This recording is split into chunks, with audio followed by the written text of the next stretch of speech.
Ahli hukum tindak pidana pencucian uang Yenti Garnasi meyakini kasus korupsi timah tak hanya melibatkan 16 orang yang kini telah ditetapkan sebagai tersangka. Sebab menurut Yenti, rasanya tidak mungkin dalam rentang waktu 2015 sampai 2022, aksi penambangan liar itu hanya melibatkan belasan orang saja. Ia percaya masih ada pihak yang bertindak sebagai pelindung di balik para tersangka itu. Namun sampai saat ini masih belum tertangkap. Itu kan penambangan liar itu kan bisa dilihat dengan mata dan tidak mungkin sendiri sebanyak orang. Apakah hanya orang-orang ini saja yang kemudian leluasa bertahun-tahun kemudian melakukan kejahatan di lapangan timah, ya, penambangan timah, dan sampai tidak ketahuan ini siapa yang melindungi? Pasti ada orang-orang kuat yang melindungi siapa. Nah, ini juga belum. Jadi maksud Anda menduga kemudian ada backing yang sampai harus 8 tahun ini tidak terendus begitu ya? Iya, itu harus kita evaluasi. Rasanya tidak mungkin tidak ketahuan, ya. Jadi ini Kejaksaan Agung sudah sangat profesional dan punya pengalaman banyak berkaitan dengan kejahatan-kejahatan misalnya.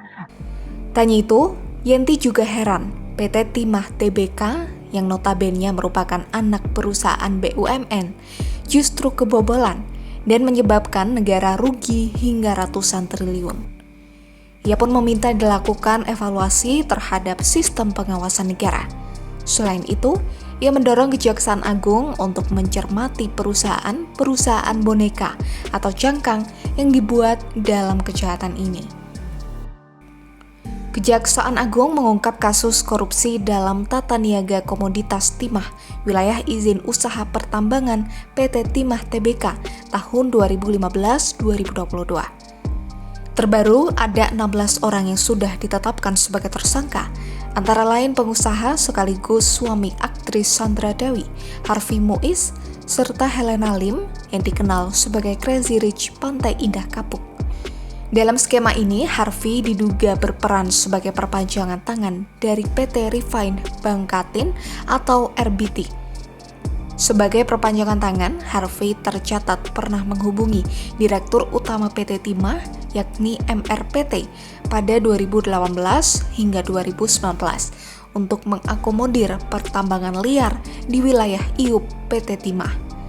Dari kegiatan itu, Harvey kemudian meminta pihak smelter untuk menyisihkan sebagian keuntungannya. Lalu keuntungan itu diserahkan kepada Harvey dengan dalih pembayaran dana CSR.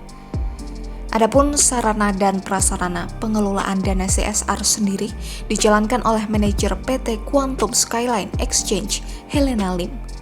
Menurut perhitungan ahli lingkungan dari Institut Pertanian Bogor, Bambang Hero Saharjo, angka kerugian dalam kasus ini mencapai 271 triliun rupiah.